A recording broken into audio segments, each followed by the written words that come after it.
Hello, I'm Steve Shaw, National Coordinator of Football Officials and Secretary Rules Editor for the NCAA.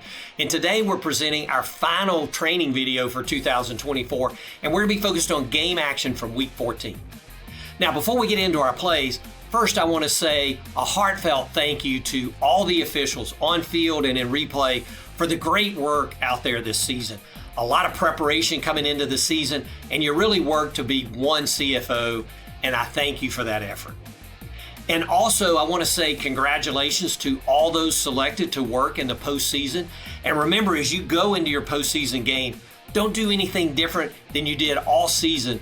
All season is what got you there, so do your job just like you've done all season, and that'll see us through.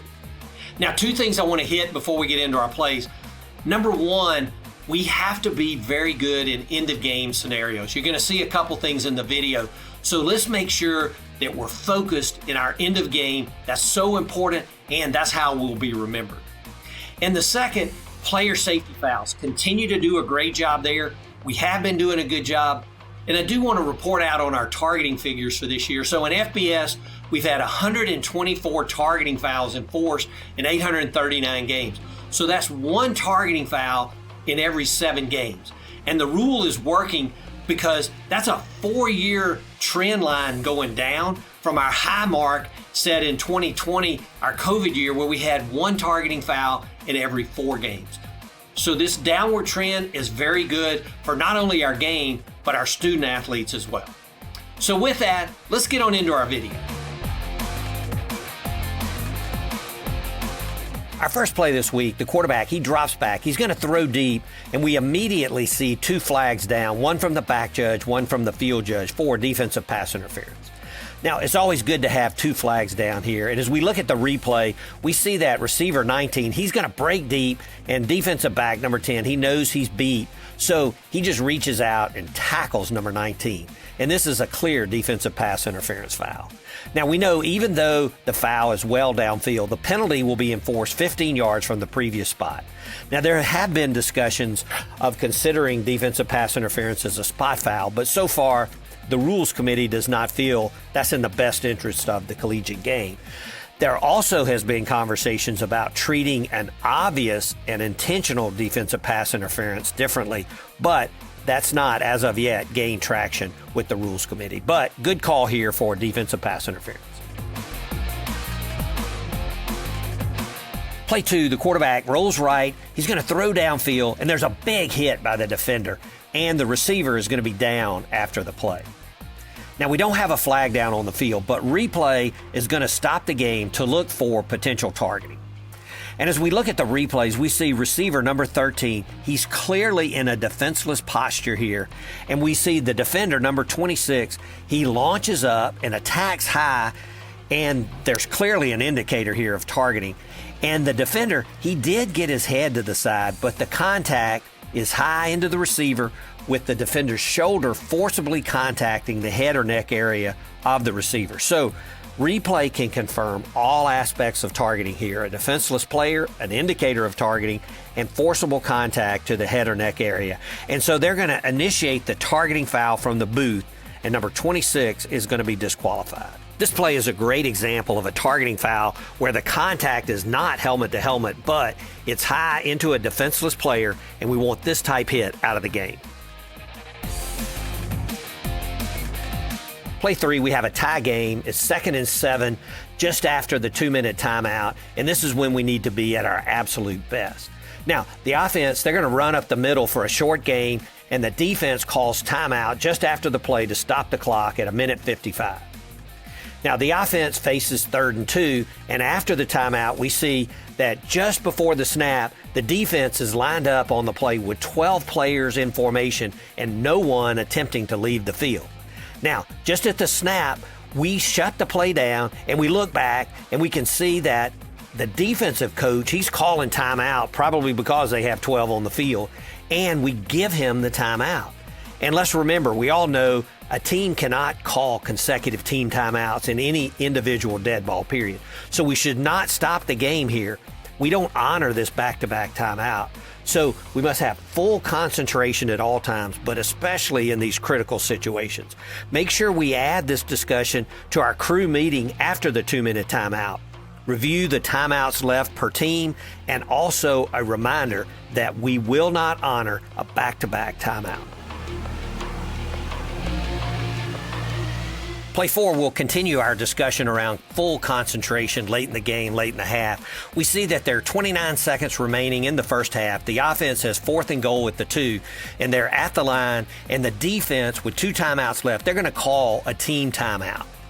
Now, after the timeout, the offense, they come back out, and they line up as if they're going for it, but really they're just trying to draw the defense offside.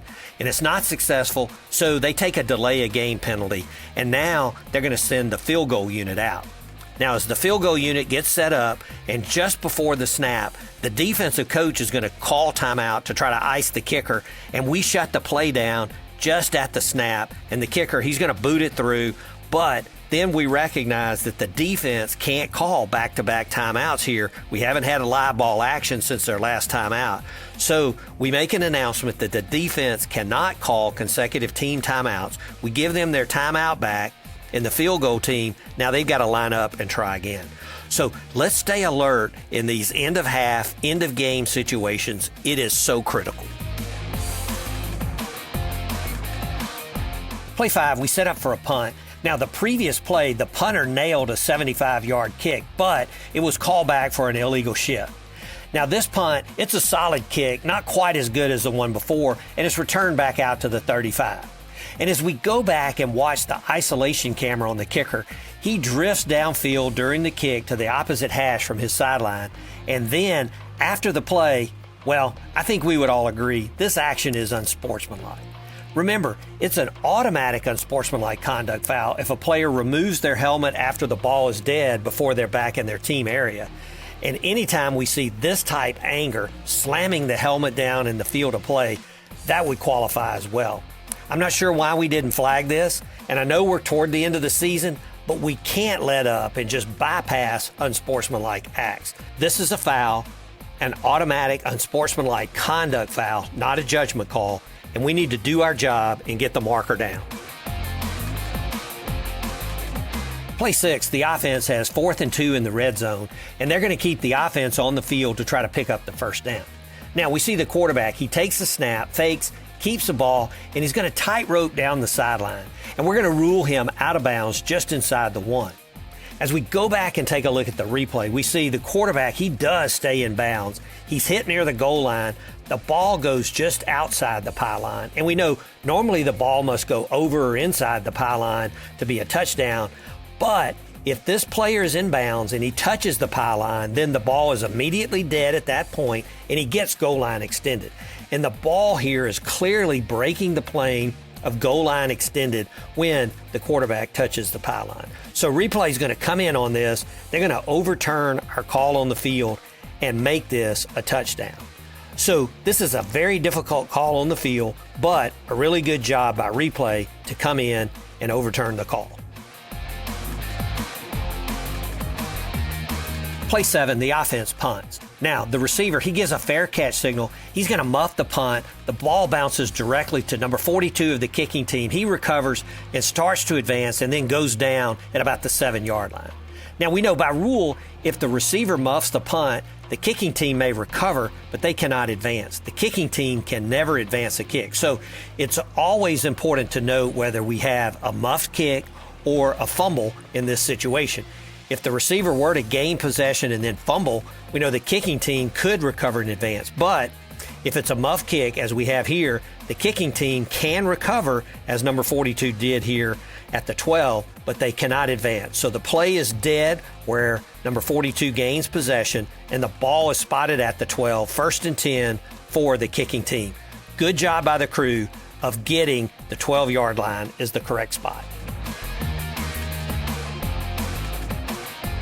Our last play, we see the quarterback, he hands off, the back breaks to the outside, and number 10 of the defense makes the tackle. Now, we get a flag down from our headline judge on the play, and after a brief discussion, we're going to get an announcement by the referee. There's no foul on the play for a horse collar.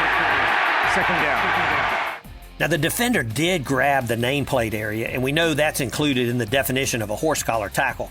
But to be a foul, the defender must grab the collar nameplate area and abruptly pull the ball carrier down. The intent of the rule was to protect the ball carrier from the abrupt or snapping action that occurs in a horse collar tackle. But here, even though the player grabs the nameplate area, he does not abruptly pull the ball carrier down. The ball carrier continues to move forward. There's no abrupt pull down, so no foul here for horse collar tackle. This is a good job to talk this through.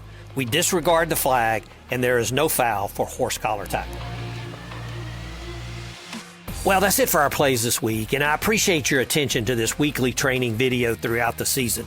It's so important we all stay on the same page. Remember, one CFO.